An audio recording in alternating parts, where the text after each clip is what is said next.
In this particular education, we have two different cycles that happen.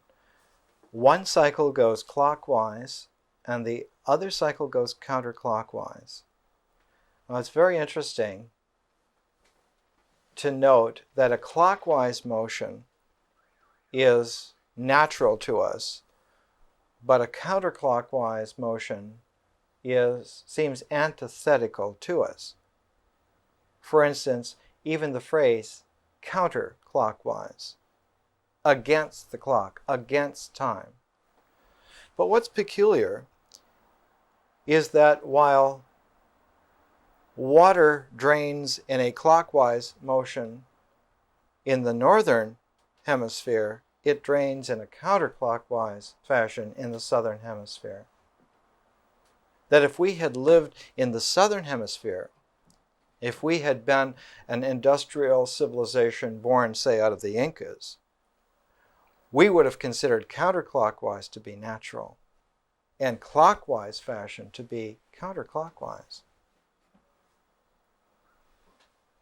What this is indicating is that in a very real way, if we're dealing with a complete planet, if we're dealing with the entire situation that we're in, we need to take two different motions together as an index for the whole. Now, this applies in a universal way. It doesn't just apply to the planet or any planet. Any planet that has a magnetic field will have this phenomena. The northern hemisphere on Uranus will have liquid methane draining in a clockwise fashion, and in the south pole of Uranus, it'll drain in a counterclockwise fashion. It's true, though, in a universal principle, and it's true for a mind which achieves fullness. The sphericality of the mind requires for us to have both these motions together as a unit, and that we cannot consider the one the polarity of the other, but rather they must be considered complementary to each other, that the two of these together somehow make a whole. Now, the wisdom of this is enshrined in the actions of men and women long before these ideas were understood. One of the earliest of the recorded valuations of this is in ancient Greek dance. The Greek word was choria. And in primordial Greek festival dances, there was always this kind of clockwise motion balanced by a counterclockwise motion. And in between, in order to ensure that those participating understood that they were bringing these together, there was a pause when you finished the clockwise motion, and when you finished the counterclockwise motion, there was again a pause. And in fact, it was understood, though in a dance you would not make it explicit, it was implicit that at the beginning of the dance you began from a pause. So that you began from a pause, moved in a clockwise circle, had a pause, moved in a counterclockwise circle, and had another pause. Now, if you count the pauses, there's one at the beginning, one at the middle, and one at the end. The pauses were the line of the mythos. This is extremely refined, I know, and difficult to see. We are expected from our education to connect the dots to make a line. You have this dot, you have this dot, and if you connect them with a ruler, then you have a line. It's the connecting of the dots that make a line. This is not the case in pre-Euclidean mentality. Before 300 BC, no one would have thought this. This connecting the dots to make a line is an artifact of geometry being taught intellectually in Alexandria and is not characteristic of the mind in any primordial way. What is characteristic of the mind in a primordial way is truthfully disclosed in the pre-ideational movements of the Greek chorea. So profound was this that when lyric poetry was first born, when there was first a poetry of personal expressiveness, it took the form of this strophe, this movement, clockwise movement, and the antistrophe, the counterclockwise movement, with the three pauses. So that the collecting together of certain words into a verse, into a strophe, was understood to be this kind of clockwise motion, and always pointed to some kind of a stand, some kind of a pause, some kind of a hiatus. And then the antistrophe was the counterclockwise motion. The connecting of the line of development was not by the words, but by the context of space surrounding the words and becoming objective, not as things in and of themselves. They were not dots, but they were spaces that were made by virtue of words in time making objects in between them. Now, I've said something very important. Let me show you very simply. If I hold this hand up, you see this hand because it's surrounded by air that is not hand. For any form that we see, it is perceivable because it is in contrast to the background, which is not the same as what it is. Form and background are complementation. If I have a sheet of paper and I draw a hand on it, you will see the hand against the sheet of paper. If I take a scissors and I cut around the edges of that hand and cut the hand out, you will still see the hand on the sheet of paper. The cut out hand that is not there functions exactly the same as the hand that is there. Why is this so? Because the hand that is there is an image of an actual hand and functions perceptually in a ritualistic way. But by cutting out the hand and removing it so that we have a hand that is not there, but is still perceivable, the cutout hand is there because of our mind. It is there because not of an image, but because of a symbol.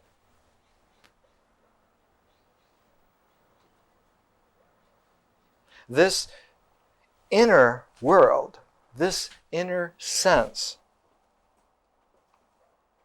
that something is there because it is not there in an objective way, is the beginnings of wisdom.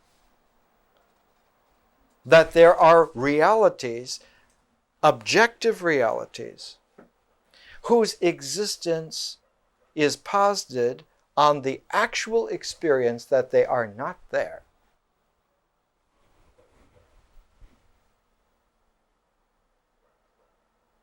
So that a matured sense of reality was always the complementation of what is there and what is not there. Expressed most poignantly in one of Wallace Stevens' poems on the snowman. One has to have been cold for a long time to look at the shimmering ice on the frozen junipers to have stood there a long time, to be able to see in the winter wind what is there and what is not there. It's a kind of object lesson for us that there are two objective phases of the real. One is that things are real. Two, that mental symbols are real. And what needs to be understood is that there's a kind of a squiggle here. There's a dog leg. The mental symbols are not real because they're equivalent to things. That's the function of an image. Images are real because there are things that correspond to them. The image of a tree. If you see the image of a palm tree, if it's a real good image of a palm tree, it's because it looks like palm trees. But the palm leaf cross on Palm Sunday for the Christians is a symbol. And when one is in a symbolic mode, the palm doesn't need to look like that, like a palm at all. It needs to function as the essence of a palm tree. It doesn't have to correspond to the physicality. So that the objective symbol is different from an image. A symbol is radically different from an image. And a symbol is objectively the complement to physical reality. The objectivity of the mind is a complement to the objectivity that comes out of nature. So that nature and the mind are complementations of a whole which we call real. It's curious, but the place of language is as the arbiter between two objectivities. One is the objectivity of material things, and the other is the objectivity of mental things. Language is the interplay between those two. Think of a sandwich. The two slices of bread are objectively real, and the spread in between them is language.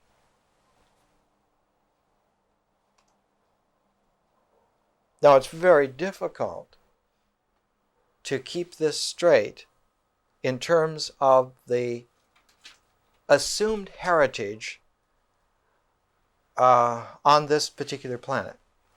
I'm not just speaking of problems of the last couple of hundred years, but I'm speaking of problems that have gone on for thousands of years.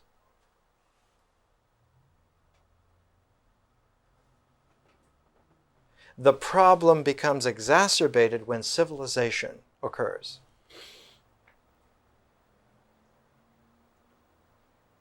As soon as human complexity achieves the level of civilization, this problem, the problem of confusion in terms of language, what's referent to what, what's correspondent to what, what's real, becomes exacerbated. It's the most serious fundamental problem that there is in terms of complex human life. There's no problem greater than this. The problem of language and meaning is the greatest problem. And it's not a problem of communication. It seems in a naive way that it's a problem of communication. What's the phrase that goes on now? I think it originally came from some of the writers for Bob Newhart. Oh, we got a problem in communication here. It's not quite that at all.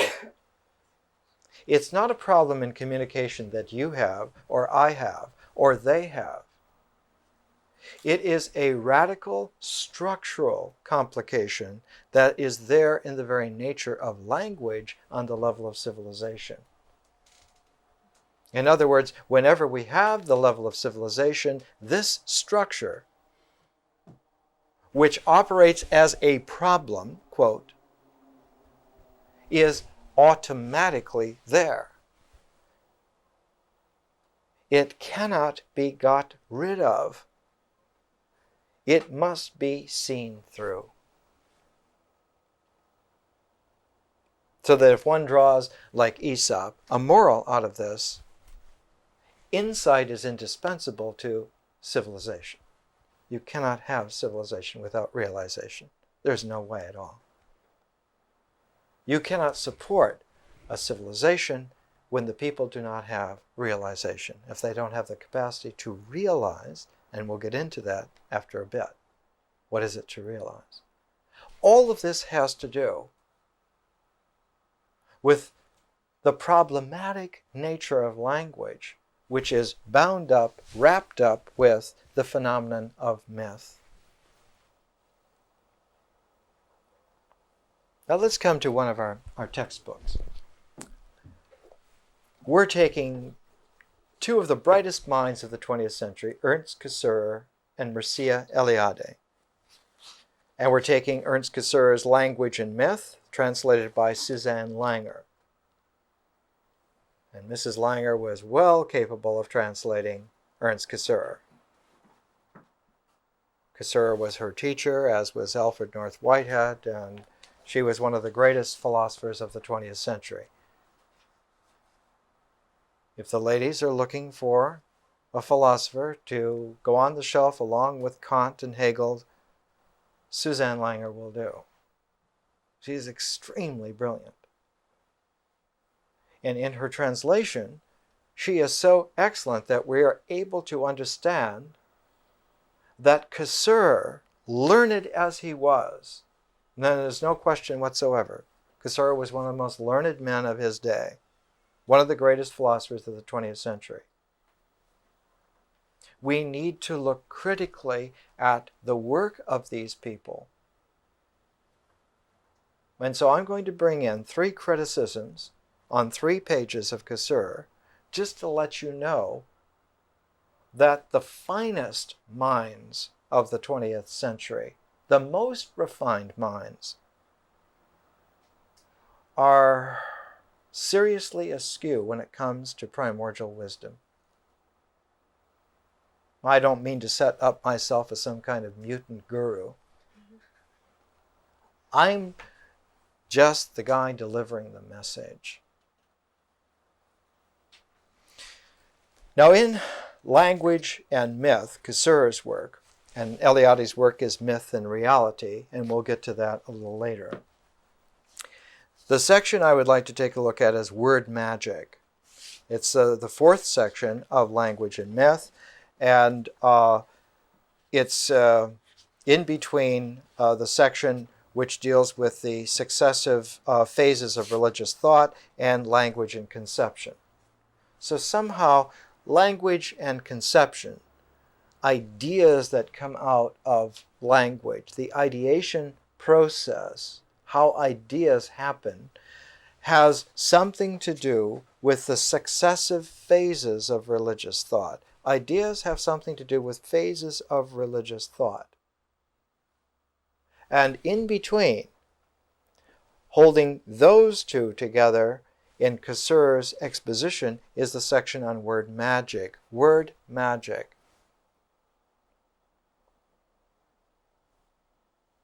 Now, in order to perform this kind of radical criticism, I'm not going to take the 3 areas that I'm designating in the logical phase sequence in which they occur in Cassire's exposition. The reason for this is it's an old arithmetical accounting trick. If you want to check the sums of a column, add them from the bottom up. I know that it's first grade stuff, but somehow you have to get to that level in order to keep things honest. So we're going to go check Cassire on 3 points by going backwards through them. We're going to go counter, against the flow. Now notice here, there are logical forms that hold up when you go clockwise. And if you turn them around and go counterclockwise, they fall apart. They actually crumble. They don't just not work, they crumble. And one index of how precarious people are walking around with very fragile, brittle conceptions is that as long as things are progressing, their ideas are okay. But as soon as there's any kind of setback, they crumble. They cannot deal with resistances. And the first test, the first acid test of a good education is that people can deal with a situation, whether it's progressive or resistant, equally well. And when you have a population of people who can deal with resistance as well as progress equally well, you have a free people. That's why the quotation at the beginning of the whole development here is from one of the letters of Thomas Jefferson to James Madison. The quotation is, "Above all things, I hope education of the common people will be attended to, convinced that on their good sense we may rely with the most security for the preservation of a due degree of liberty."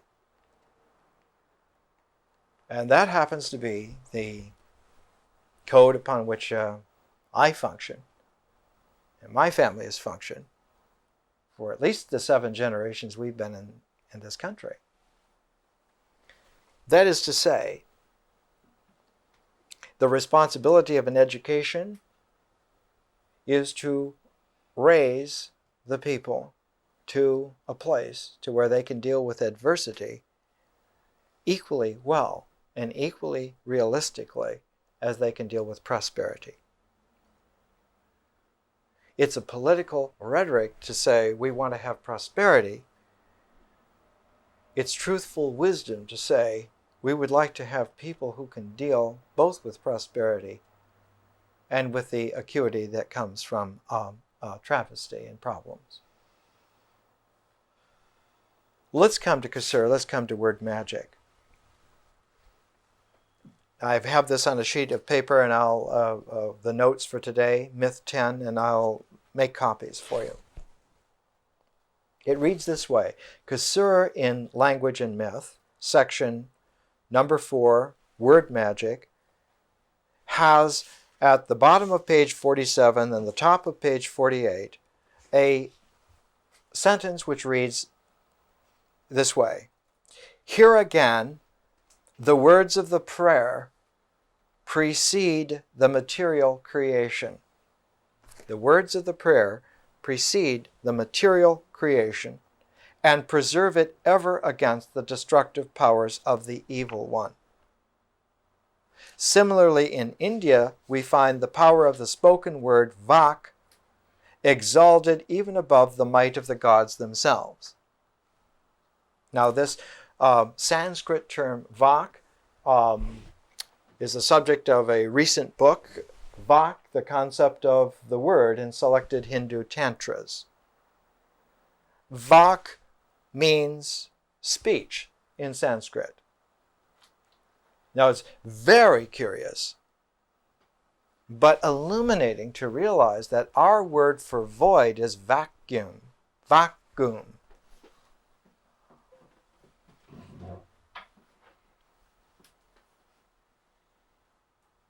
It's as simple as this, if I can use a little Zen master trick.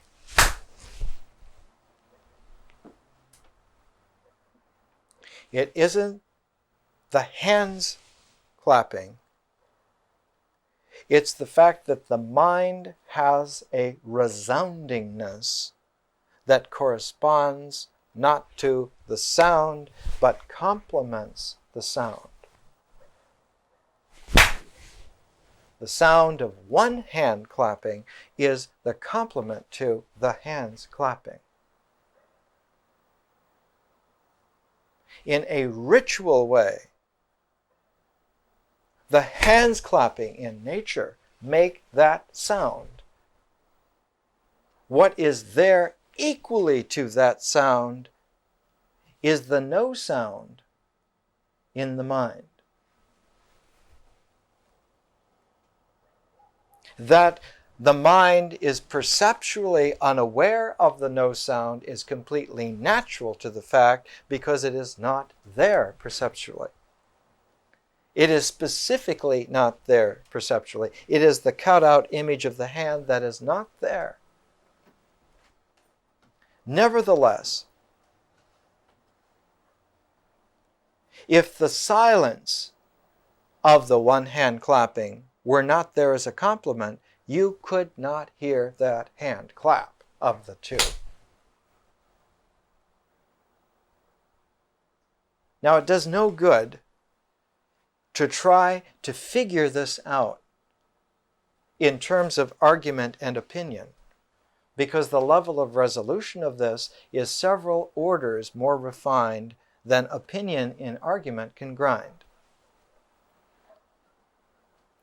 It's like that famous preface that Ben Jonson wrote for the preface to the play Troilus and Cressida in the first folio of Shakespeare, when all of Shakespeare's buddies got together after his death and put all his plays together. And they wrote some introductions to things, and Ben Jonson wrote in the introduction to Troilus and Cressida, he said, "You may find in this play more wit than you have mind to grind it upon." Excuse me.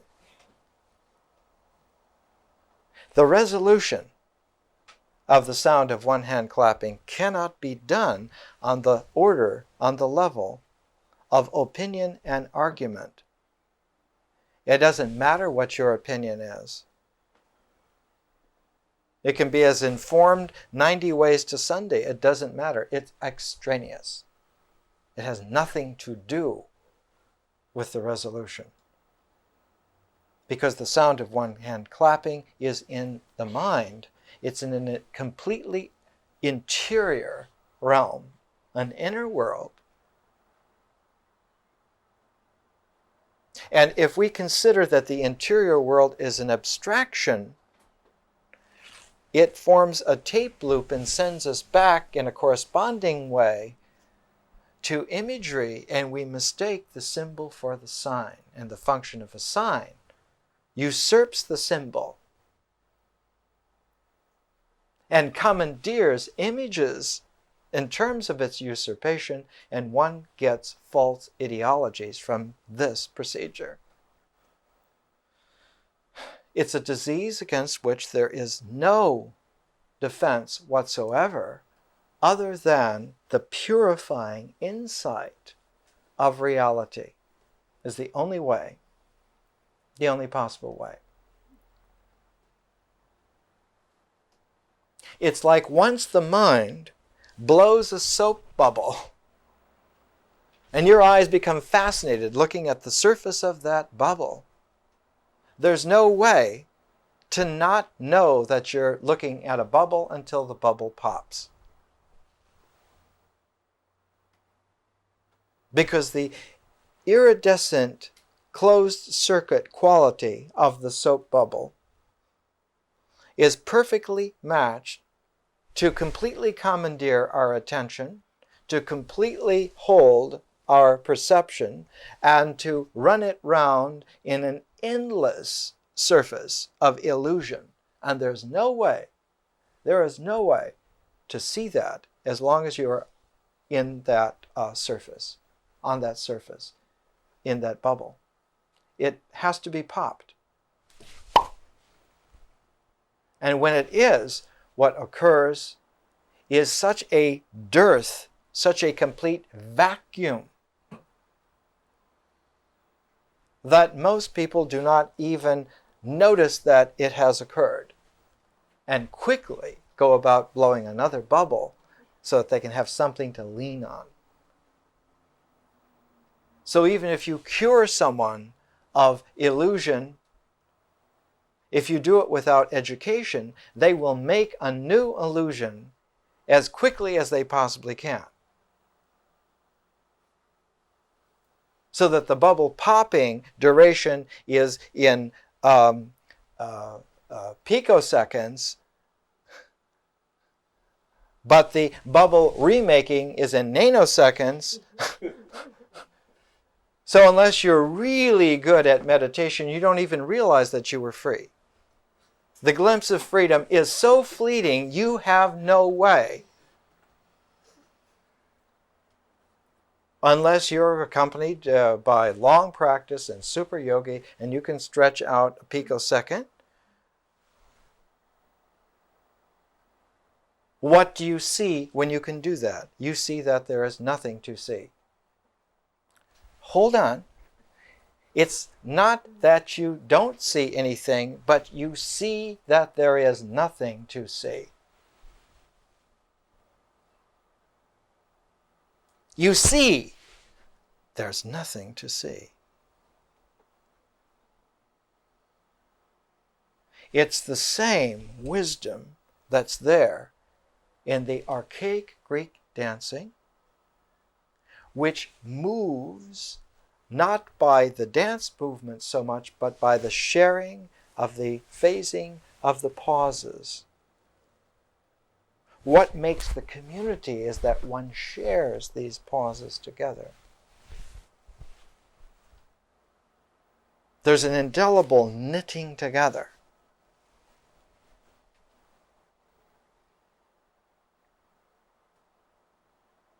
It isn't the dance steps, it's the phasing of the shared pause together, the presence, that knits that community together. Now this is extremely difficult and extremely important. It's like latter-day Chinese civilization is purely Taoist, but the form of the Taoism is not in any kind of teachings of Lao Tzu. Most Chinese don't even know who he is.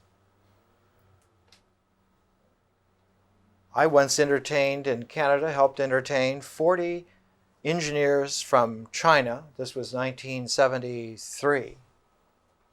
And not a single one of them had ever heard of the I Ching. These were not just petty engineers. One Tong Ke was in charge of all of the mining and industrial development of China. Someone asked him how many people worked for him. He said somewhere around 50 million people. They had never heard of the I Ching. The Taoism in China was put in a place that was forever safe. It was put in the food process of eating together. Because something that's really important, you put it where it's not going to get lost. And when Chinese people eat together, they practice the Tao. Because they always talk while they eat. It isn't what they say, it's that they talk, which knits them together. It's the shared communion of the language that knits them together. It isn't the menu. It doesn't matter what they eat. It only matters that while they eat together, they talk together. Now on this deep level, sometimes it's called structuralism, on this deep level, one can observe that what is operative are symbolic essences. And that those symbolic essences, while there's nothing to see, they are definitely there. They are there, in other words, not by perception, but they are there, and we had to make a word in order to describe this. They are there by conception. That concepts are as real as percepts. The idea is as real as the thing. But the reality of the idea is not contingent upon being correspondent to things. Its reality is because the motion of language is just as real as the motion of nature. Things come out of nature, symbols come out of language. And they are real in parallel ways. and make a complementation which makes reality, but they in no way are dependent one on the other. And because they are not dependent on another, there's a whole complementation that's needed for that complementation.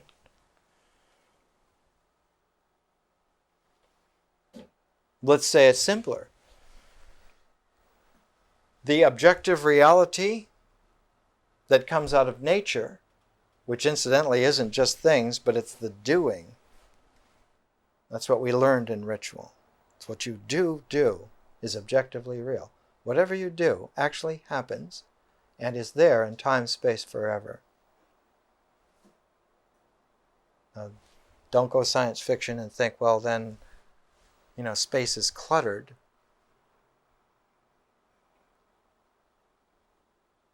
Just realize that wherever this time-space actually occurs, what we have done is there in it. We have to use the Islamic phrase, what is written. What is written happened. And one has to watch out to think that what is written in the future has not yet happened. One has to watch out for that. This whole thing, this whole issue, which you're beginning, I can see, forgive the telepathy, but I can see that you're beginning to get a glimpse that there's something here which, if we can get a handle on, is extremely profound. What I encourage you to do is not to grasp to get a handle on it, but to hold your hands open to get a handle on it. It has to be something that is caressed and not something that's gripped.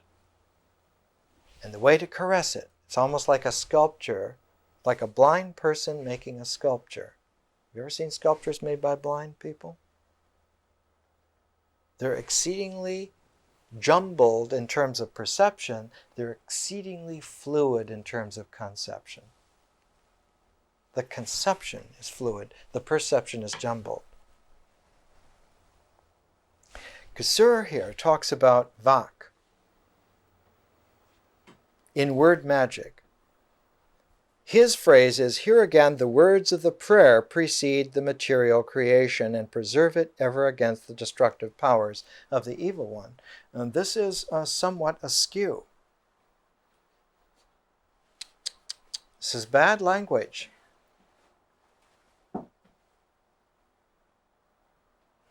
What's wrong with this?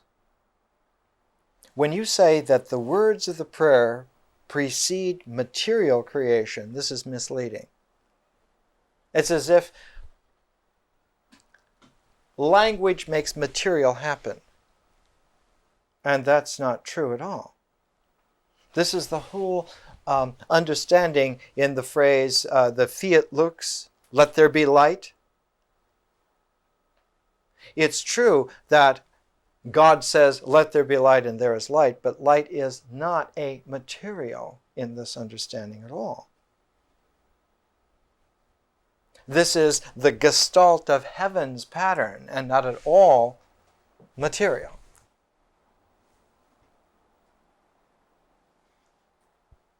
What is made is symbol and not ritual material. Language makes symbols, not material. I cannot say, let there be a cup, and there is a cup. But I can say, cup, and I have the symbol of cup in my mind, which is not there until I say cup. If I just look at this and I don't knit it together, I don't integrate it into the word cup, this object does not function as cup at all. Ceramic volume. This is paper rectangles with arranged ink on fiber bond, a little bit thicker, weighs so much, As soon as I say book, it's different. It stopped being a ritual object, which is material, and it started to be a symbol because of the word magic. Words make symbols real. This is a function of language. Language is creative. It isn't fiat lux that makes light. It's that fiat lux. I'm speaking an Italian version of Latin. Like from Calabria, right?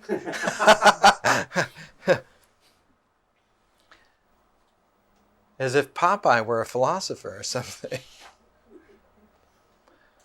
What does Popeye say? I am that I am. That's what I am.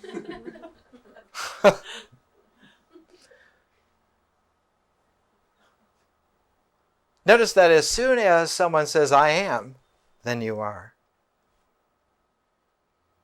It's not that wherever you go, there you are. It's when you say, I am, that you are. What was it? Gurdjieff's favorite phrase translated into English.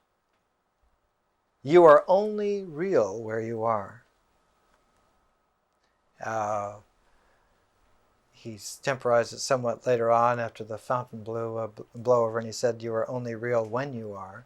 But it has a doubling back, a recursive aspect to it. What's important here? Language confirms the objectivity of the symbolic, but does not make material. Language doesn't make material. It confirms symbolic objectivity.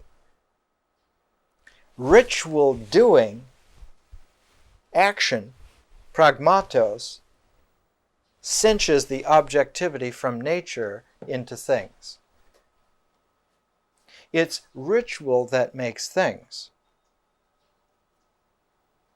It's symbols that makes the inner world things. So that the words of the prayer evoke the symbolic creation's objectivity. This would be a much better way to say it. Instead of the words of the prayer precede the material creation, which is Cassire carrying over in a kind of subconscious, slovenly way, a kind of historical outlook, which is essentially conditioned by scholasticism. And if you want to trace it, it goes down to Immanuel Kant, and Cassire was a Kantian. A lot of excellence in the man, a lot of flaws. We're using the best of the best in the world, not because they're right all the time, but because, as Nietzsche once said, you can learn more from the mistakes of a good man than you can from the truths of a mediocre man.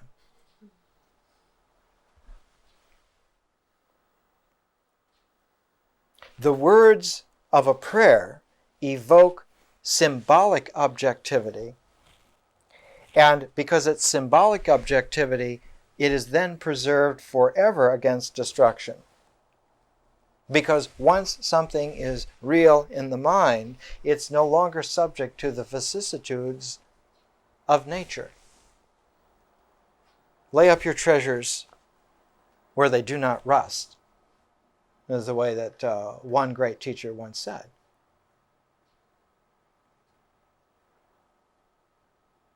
If you put your treasure into gold in this world, it's always subject to the vicissitudes of this world. Now Cassire, we're going to take a break in just a minute. Cassire, in order to say this, here again the words of the prayer precede the material creation and preserve it ever against the destructive powers of the evil one. That whole sentence is the summation of a previous paragraph. And the previous paragraph mentions Ahura Mazda. And Ahura Mazda, of course, is the Zoroastrian god.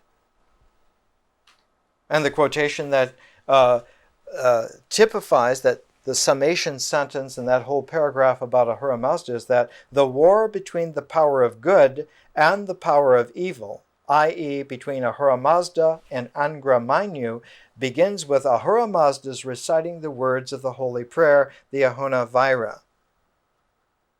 Now this is somewhat askew. And after the break we'll go into it because I've just finished translating the Gathas of Zarathustra. And this is in radical error. But in such a way, it's on the same soap bubble surface as the sentence that we've already taken a look at. But we're going to go backwards after the break, and we're going to look at how Cassire misunderstands because of the way in which he is looking, which is conditioned totally by tradition. And what I'm calling into question, to be frank with you, is not Cassire, but the whole tradition. It's been wrong for thousands of years, and it's time to start doing it right. Let's take a break.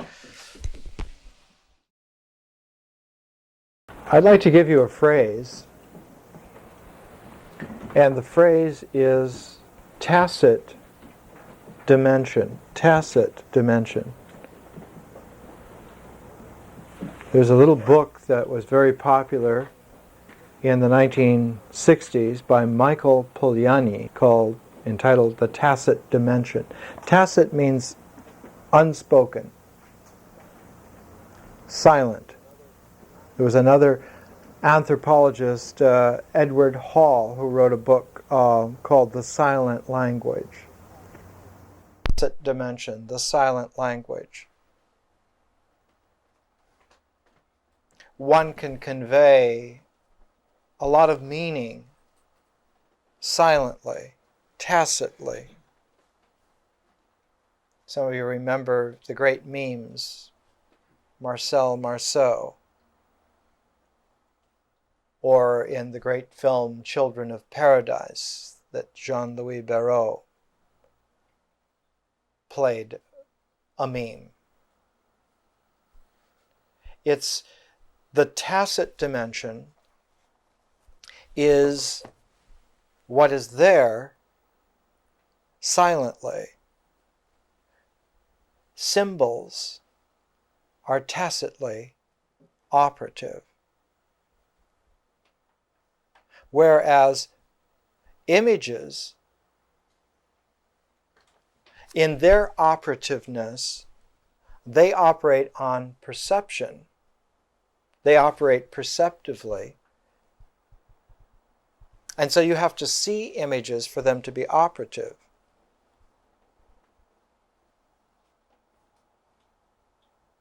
You have to conceive of symbols for them to be operative. If you see symbols and they are operative, they are malfunctioning.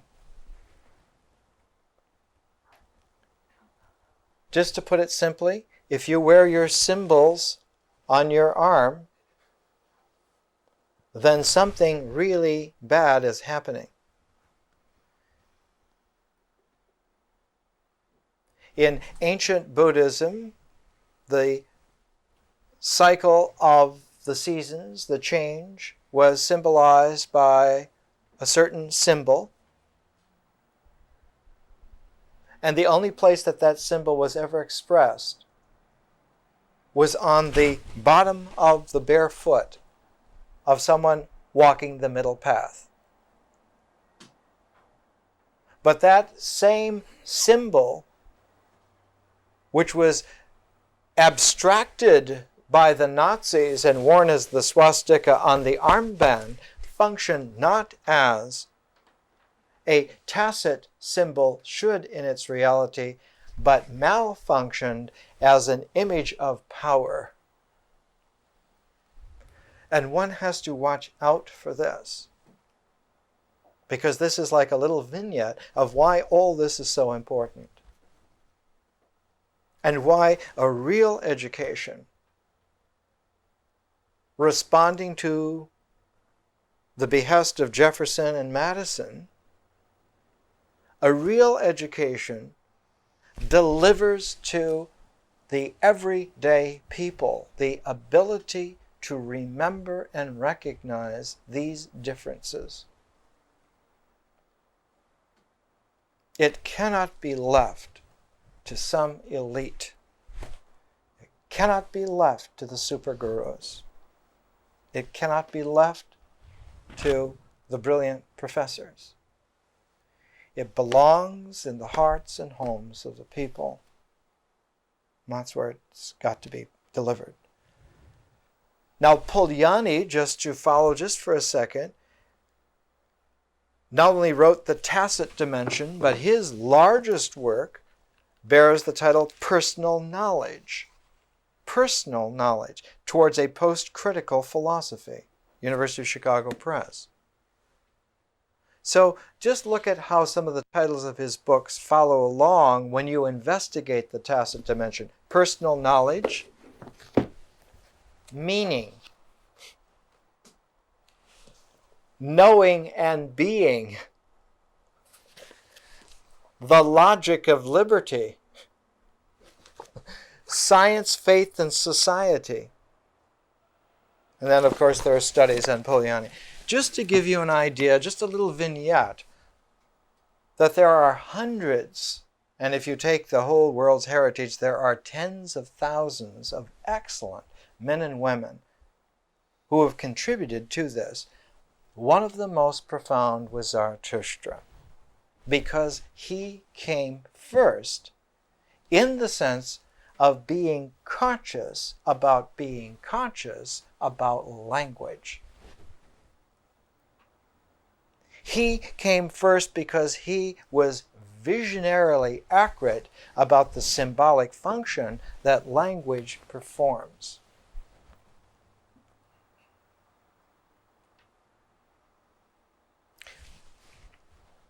Let's hear how Cassire, in his paragraph in Language and Myth, the section Word Magic, writes. He writes, this is page 47, those religions which base their world picture and their cosmogony essentially on a fundamental ethical contrast, the dualism of good and evil, venerate the spoken word as the primary force by whose sole agency chaos was transformed into an ethico-religious cosmos.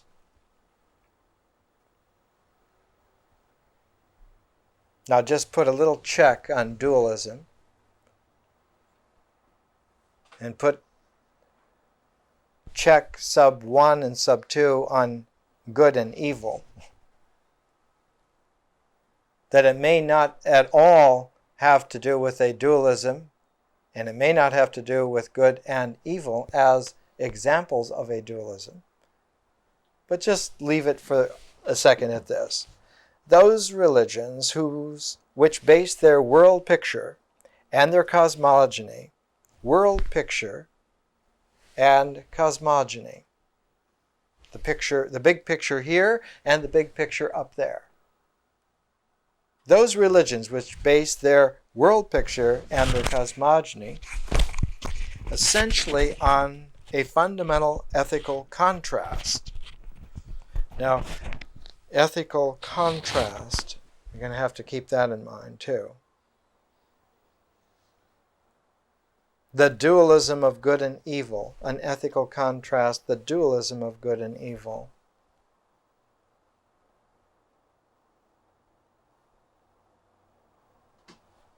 Venerate the spoken word, vak, the spoken word, as the primary force by whose sole agency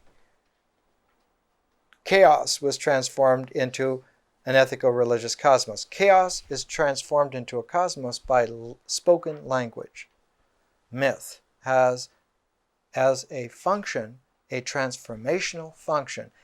It takes something which is designated as chaos, and when it digests it, you have cosmos. Now, it's not quite what this sounds like. It sounds like, well, this is a mess, and then you have a nice order. That's Nazi thinking. The Nazis say, well, mankind is a mess. We need to order them by our program, and when the National Socialist Party program is effective, we will have regimented order. Well, that is a gross deceit and a basic fundamental flaw. And it's actually an anti-civilization operation. Some of you are old enough to remember that the Second World War was fought against enemies of civilization. The common enemies of civilization, as Franklin Roosevelt said. And not a struggle of one nation against another, it's a struggle of free men and women against the enemies of civilization, common enemies of civilization. The rest of Cassire's writing here in these paragraphs, he's writing about Zarathustra, he's writing about Zoroaster, about Zarathustra. And he's saying that he did something in his language. According to the Bundahesht, this is a series of writings, incidentally very late in Iranian history, Sasanian period. They come about 2,600 years after Zarathustra. So it's like going for reference to Pythagoras, something that somebody wrote today. According to the Bundahesht, the cosmogony and cosmography of the Parsis, the war between the power of good and the power of evil, i.e. between Ahura Mazda and Angra Mainyu, begins with Ahura Mazda's reciting the words of the holy prayer. So as soon as a holy prayer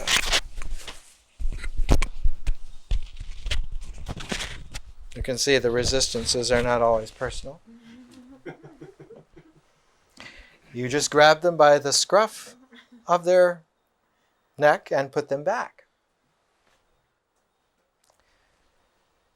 The first mistake that should be corrected here, it isn't Ahuna Vaira, it's Ahuna Vahiti. It's one word, Ahuna Vahiti. That is to say, what Zarathustra wrote was a series of sacred poems. They were like hymns. They were called yasnas. But the yasnas, the hymns, were collected together into certain collections.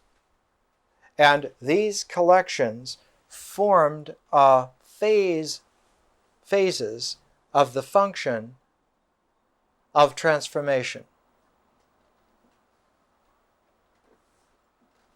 So that symbolic language is always ordered according to a phased structure pattern. And the first phase was called the Ahuna Vahiti. Consisted of 7 of these hymns together. The first 7 hymns. Their numbers are 28 through 34. That Ahuna Vahiti is 7 yasnas, 7 hymns. The second phase is the Ushta Vahiti, is 4. And then there's another phase of 4. And then there's a final phase of 1. And then outside of that 16 part, there's a coda, a final yasna outside of the pattern in order to for a alchemical function. So the Gathas of Zarathustra were in a 4-part series, 7, 4, 4, 1, making 16. Now, if you drew a diagonal through 16, you would get 8 and 8. But if you draw a diagonal in that way and you get 8 and 8, you get a loggerhead. You get a dualistic loggerhead. There's nothing, I repeat, nothing dualistic about Zarathustra. There's a complete phoniness.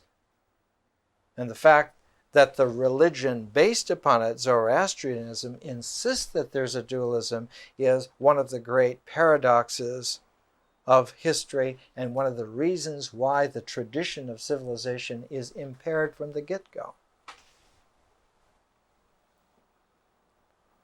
And one of the reasons of redoing the Gathas of Zarathustra is to restore some of these basic functions to civilization so it can work. Just to put it bluntly, the vehicle that we had to ride in has had a flat tire for 4,400 years. I fixed the flat. I know it sounds like Fred Astaire and one of those fantasy movies from the 30s, but it's just as simple as that, actually. And it's complex. Instead of dividing it in half, 8 and 8, which would be a dualistic, it was divided into 4, 7, 4, 4, 1, so that you went in an ecological flow, and you began with 7, you went to 4, you went to another 4, and then you went to a concluding 1. And because it had this kind of 4-part quaternity, circularity, which did not end with the final one, but leads outside of the circle to a transforming 5th. The final yasna by Zarathustra is outside the pattern of the 16 and makes a spiral out of it instead of a circle. A really good wisdom teacher, a first-rate wisdom teacher like Zarathustra, is always accurate. Their geometry is raised to the level of trigonometric functioning. You always get dynamics, and this is why it isn't just as the Nazis always like to portray, everything must be according to the plan.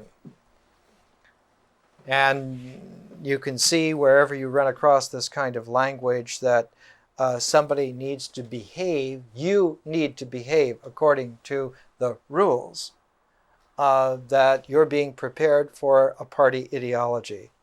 Whether it's the party ideology of a tyrannical parent or the party ideology of a tyrannical state, there's very little difference except in the size of the effect. But the worst tyrant is not the state or the parent, but it's one's own ego. Because the function of the malfunctioning self is always an ego.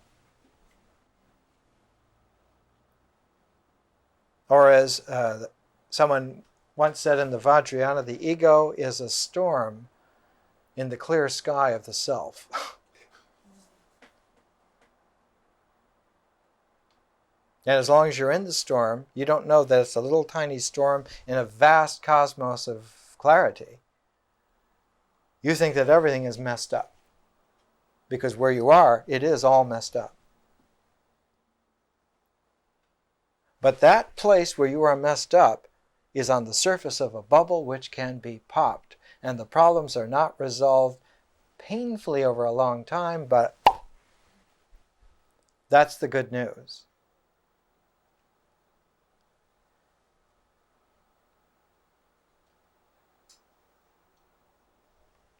Let's take a look at Zarathustra just for a second. I have to bring out my own translation because it's the only one that there is that functions in the way in which it originally functioned back in the time of Sarganavaka when Zarathustra lived.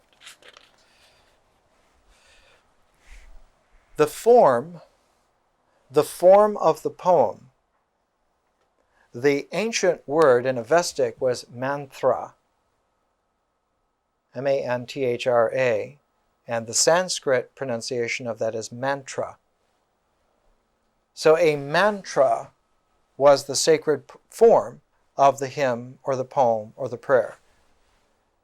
And because the hymn, the poem, or the prayer was not to be read silently, but to be read out loud, why?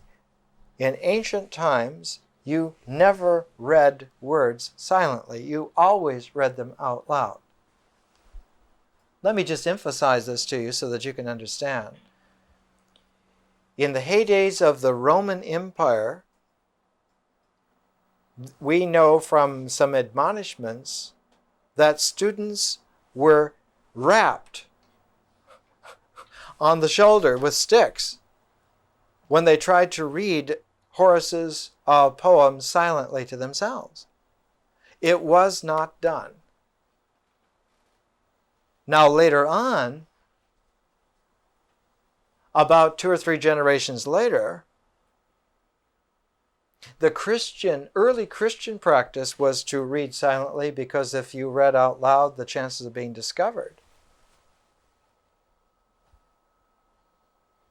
So a lot of the interior silent reading comes from the early Christian practice. But the ancient traditional practice was reading out loud. Why? And it sounds esoteric to say it, except that, remember, in the morning we talked about that. We talked about how complementing a perception is a tacit conception which was equally real with it. The spoken word, Vak, the spoken word evokes a silent conception that goes with that spoken word.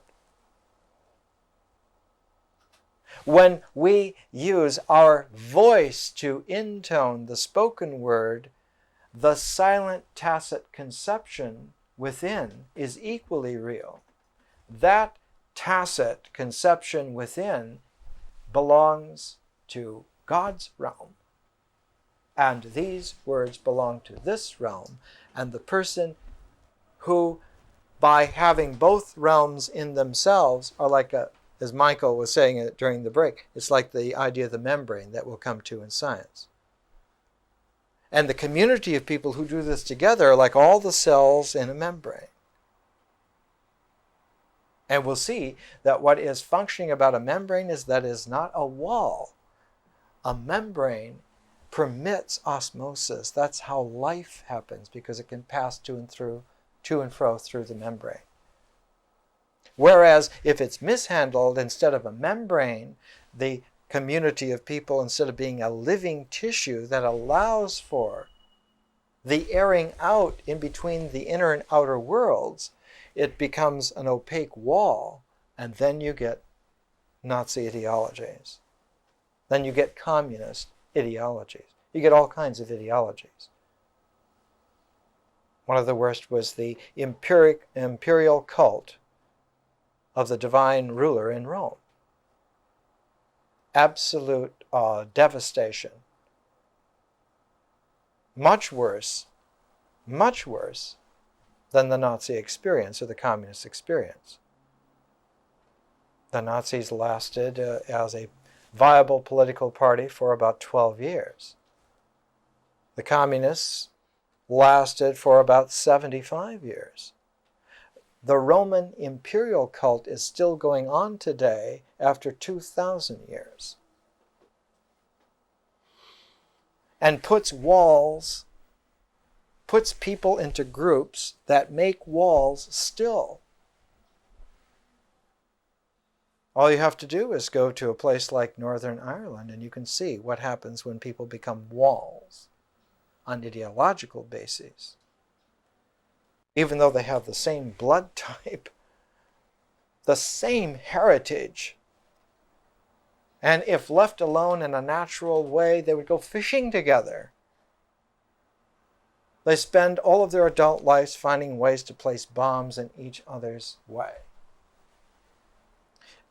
This is insidious, and it's what Zarathustra calls the world of deceit.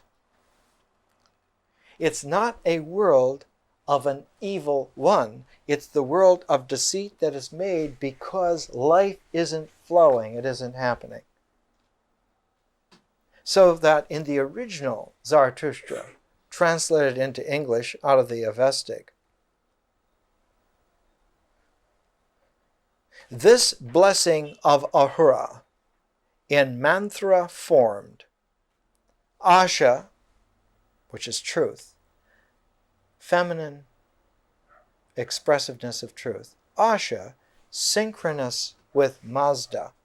Mazda is the glory, the aurora of the divine, the glory. Asha, synchronous with Mazda, the earth's sweet progression, enlightened with pure words. Whoever has pure mind, he bestows continuity to people.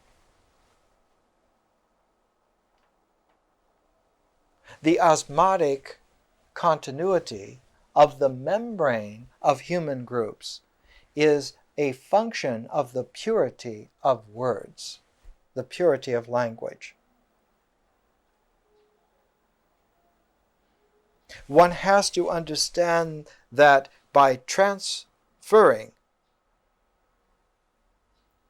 the purity of words to purity of actions, you make a dogleg, you make a curlicue in the whole process, which is unnecessary. It seems to the naive that this is much more important. Thou shalt be pure in what you do, when actually in the wisdom tradition, the purity is in what you're speaking and what you're saying. The truth of doing is governed by nature. You can't go against nature in what you do very long without getting into real trouble.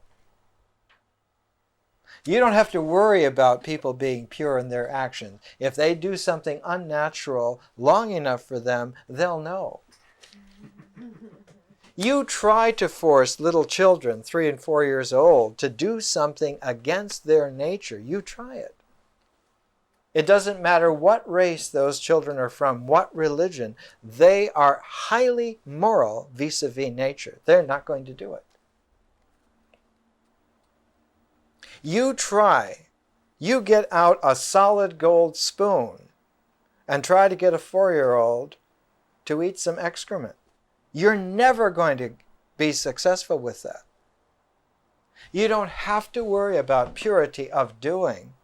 Its governance is by nature. It's already there. But in language, the governance of nature being mediated by the objectivity of action, of doing, of ritual, language tends to skew off increasingly by itself unless brought back in by forms. And it's the function of language forms that keep it pure. And the language forms keep it pure because they integrate the language into an interior sense. You know what you're saying. Because if you don't know what you're saying, you start talking nonsense pretty darn soon. But the only way that you can keep track of what you are saying is by having a tacit dimension within that forms a background to what you're saying. If you don't have an inner awareness that tacitly is there, not bound up in what you're saying, you can lose track very quickly.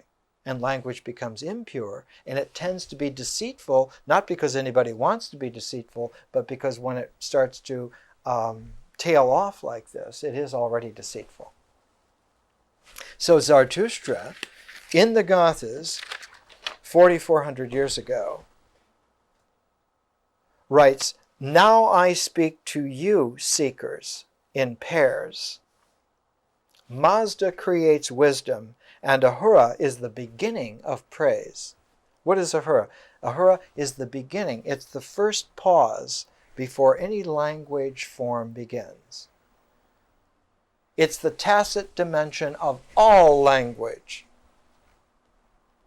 There needs to be a tacit dimension in us for what we say, and there is a grand tacit dimension to whatever any language can say, and that's what Ahura was. Ahura was the established guiding presence tacitly there so that any language, no matter what it says, can be gathered into interior focusing forms so that we can keep track of what we're saying and speak meaningfully and develop knowing and nourish being and function in a way that liberty happens. Now I speak to you seekers in pairs. Mazda creates wisdom, and Ahura is the beginning of praise. While prayer is in good mind, and insight moves as Asha, as stars constellating paradise.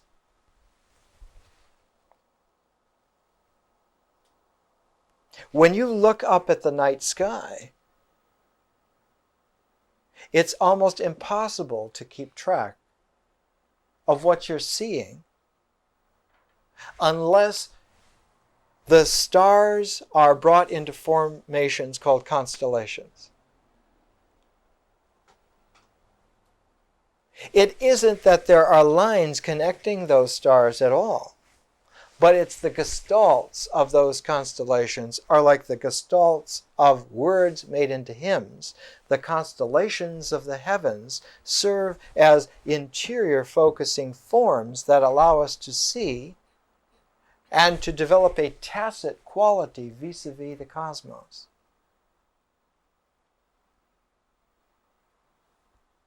And it's one of the most insidious of all diseases to abstract only 12 constellations out of the whole sphere of the earth and say that human destiny is geared to astrology because these 12 constellations are on the plane of the ecliptic.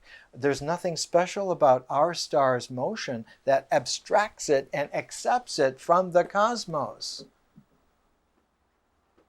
There are 88 constellations on this planet. And if we are on some other star system so far away that these stars don't even show up in the night sky, there are yet unknown alien constellations made by gestalting sentient beings on those planets and those star systems, and they're just as valid as all 88 of these. So you can fold your astrological charts and put them away. They're interesting to look at. They're nice to look at. But they're also ideological, habituating, and they're ready-made to keep this deceit hunger alive. Not that they're just deceitful in and of themselves, though they have that aspect, they can be, but they create a taste for the quick fix abstraction, which leads directly to hell. To the kind of hell where people are killing each other because their ideas, these people are bad. We've had enough of that. There are no human beings who are bad in the sense that they must be killed. That's a fiction. It has nothing to do with anything real. Zarathustra, later in the Gathas, says this: listen with inner ears best, and see in your aurora mind 2 ways differentiate by choice, each a person or an ego, either. Before any great aeon happens, best for you, awaken each to teach. The best population are people who can teach each other all the time. That's a population of people who are defending liberty. A tyrant is going to have a hell of a hard time. It's like a room full of Socrateses. It's very difficult. You use all the slogans you can think of and they don't do a thing. They look at you and say, do you really believe that? Here's some of Zarathustra, just to give you, I selected out 4 hots out of the 43rd yasna, which is the beginning of the Ushtavahiti, the second phase. 7441. This is the second phase. I selected 4 just to keep it in a quaternary, just so you can hear the kind of truthful language that Zarathustra wrote. This is at the beginnings of civilization about 4,400 years ago. Pure indeed is that one, Mazda thinking Ahura, as when one's life is first born to understanding, as when one's doing comprises the words, evil to evildoers, goodness to goodness doers, in this one wisdom creation circles to its end. Pure indeed is this one, Mazda thinking Ahura, as when my good approaching near mind asks me, who are you? Where are you? How our present is discovered in such questions. Questions and the one, creation and the person. About him thus spoke Zarathustra first. Obviously, devas are able to deceive, and truth helpers must be steadfast until a future infinite strength finds, till through you Mazda in hymned praise comes.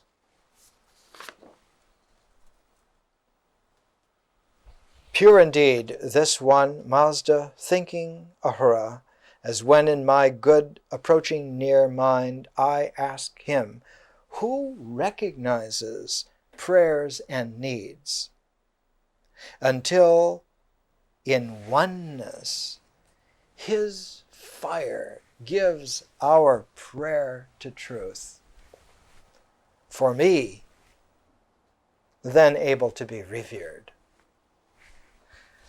So that's the kind of language that was there.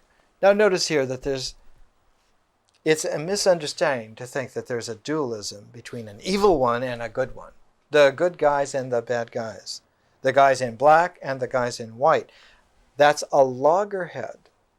That's like saying instead of a Tai Chi that you have one half of the circle black and the other half white. That loggerhead doesn't go anywhere. It doesn't do anything.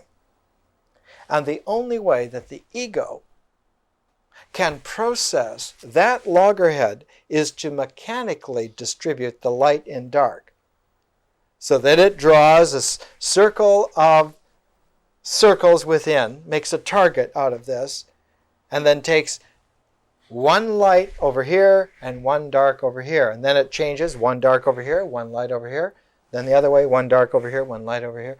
So the mechanical distribution of light and dark does nothing to change the actuality that you're still in a loggerhead, dualistic position.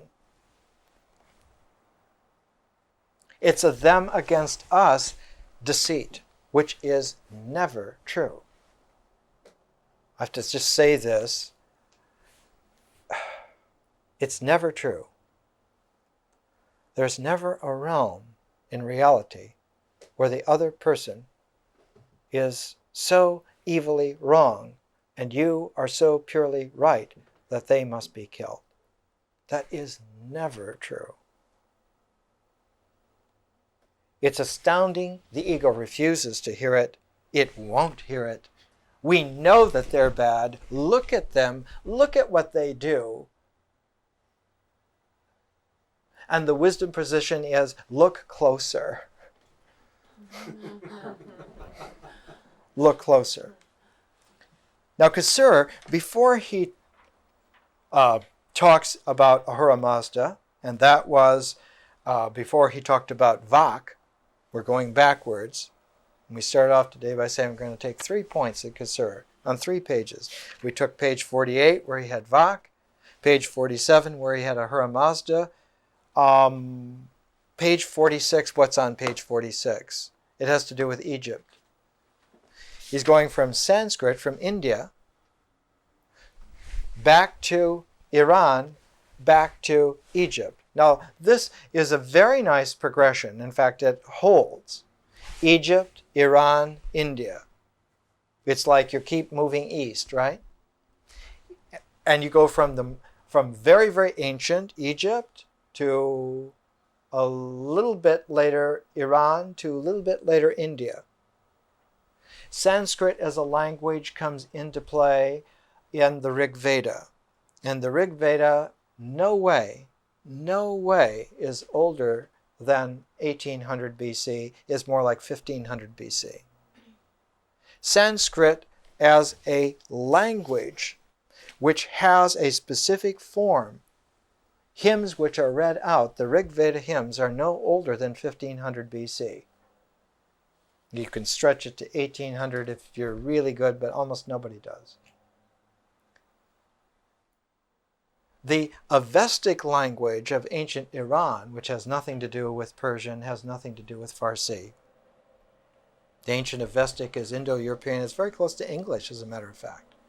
I know it sounds strange, but do you know the original language that most of the Buddhist sutras are in, Pali, is very much like English. English is a very magical language, unbelievably potent. Well, Avestic, the language of Zarathustra, comes into being with the Gathas of Zarathustra, which are about 2200 BC. That is to say, they're about 700 years before the Rig Veda. The language of the Egyptian pyramid text comes from the very first dynasty, and this is about 3000 BC, so that the pyramid texts of Egypt, the hieroglyphics of Egypt, are about 700 years before Zarathustra. So you have Egyptian hieroglyphics, Zarathustrian Avestic, Rig Veda Sanskrit, all in increments of about 700 years. So in a way, Cassire is using this, page 46, 47, 48, follows a kind of a progression. But we're checking on something. We're going back through the other way. And we're getting the insight, at least, that there's a little bit of a wobble here, to be kind. There's something askew here. And if it's askew in somebody as excellent and learned as Cassire, what is it in the man on the street? He writes on page 46, and this is the quotation excerpting it out to save some time. Thus, in one of the earliest records of Egyptian theology, the primary force of the heart and the tongue is attributed to the creation god Ta, whereby Ptah, Ta, where he produces and governs all gods and men, all animals, all that lives. So Cassire says that Ta is the creation god. Well, is this so? Well, no, it's not so. It isn't so. One of the best resources, Wallis Budge's Gods of the Egyptians. We've talked about Wallis Budge, about his being a genius. He was, as a young teenager, he got curious about everything under the sun, and he somehow became apprenticed as a cleanup person for what became the British Museum, Samuel Birch, who was the great first director of the British Museum. And he recognized that Budge could be very useful, but he had to study and learn ancient languages in order to be useful around the British Museum with all the collections of ancient stuff. And when they found out that he was a prodigy for learning languages, well, they got him to learn all of them. And he learned all. He learned all of the languages that there were.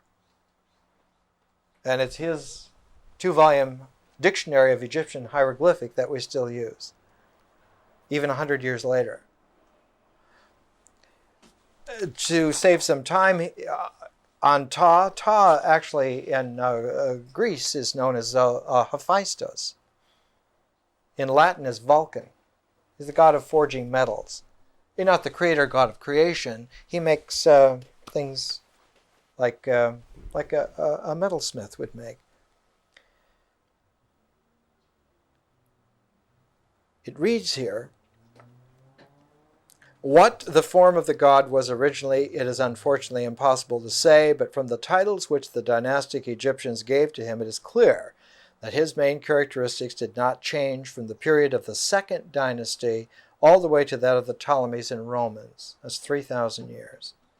At a very early period, he was identified with one of the great primeval gods of Egypt, and he was called the very great god who came into being in the earliest time, father of fathers, power of powers, father of beginnings, and creator of the egg of the sun and the moon, lord of Mot, king of the two lands, god of the beautiful face in Thebes, who created his own image, who fashioned his own body, who hath established Mot throughout the two lands.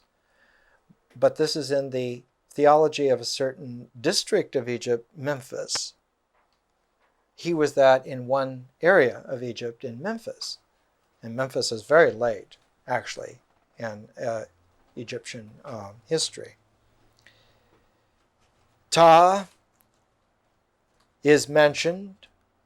He is believed to fashion new bodies in which the souls of the dead were to live in the underworld. Ptah, as we have seen from passages quoted in the Book of the Dead, was the great artificer in metals and was at once smelter and caster and sculptor, as well as an architect and designer. Ptah was the fellow worker with Kninmu in carrying into effect the commands concerning the creation of the universe which were issued by Thoth. So it is Thoth, the creator of language, and not Ptah, the creator of metal forms, that Cassire should have looked to. And when one looks to Thoth, of course, one finds here that Thoth is always paired with Mot, M-A-A-T. And if you look further at Mot, you see it reads closely connected with Thoth, so closely in fact that she may be regarded as the feminine counterpart of the god is the goddess Mot, who stood with Thoth in the boat of Ra when the sun god rose above the waters of the primeval abyss for the first time. So that the origins, the Hermetic tradition not only starts with Thoth, the original Hermes, who later becomes Hermes Trismegistus, but that there's a feminine counterpart to Thoth all the way through, known as Mot originally, so that the creation of language is due to a pair, a shared presence pair, right from the beginning. And Mot has many names. She's called Asha in Avestic, in Zarathustra. She's called Athena by the Greeks. There's lots of names. Sophia, she's called. She always is there. Always, but she's there tacitly. Thoth is there in what can be said. She is there in what can be understood that it means. And if you don't know that your soul is there understanding what it means, then you don't have any tacit way of governing what you say. And to be confused in that way of what you say is the essence of lying. And we all know that the convenient term for the ruler of hell is the liar. That's why he's called in the Gospel according to St. John. Not called the evil one, it's called the liar. Belial. Who does not speak the truth, but it's deeper than that. He cannot speak the truth. And so if you live in his way, and his way then makes your world his realm, you cannot speak truth. It hurts to say it. And this is the essence of the wall that forms the ego. It will not admit that it's wrong. Because it cannot. It cannot. It would rather die and kill you than admit that it's wrong. This makes it a very dangerous radioactive true believer monster.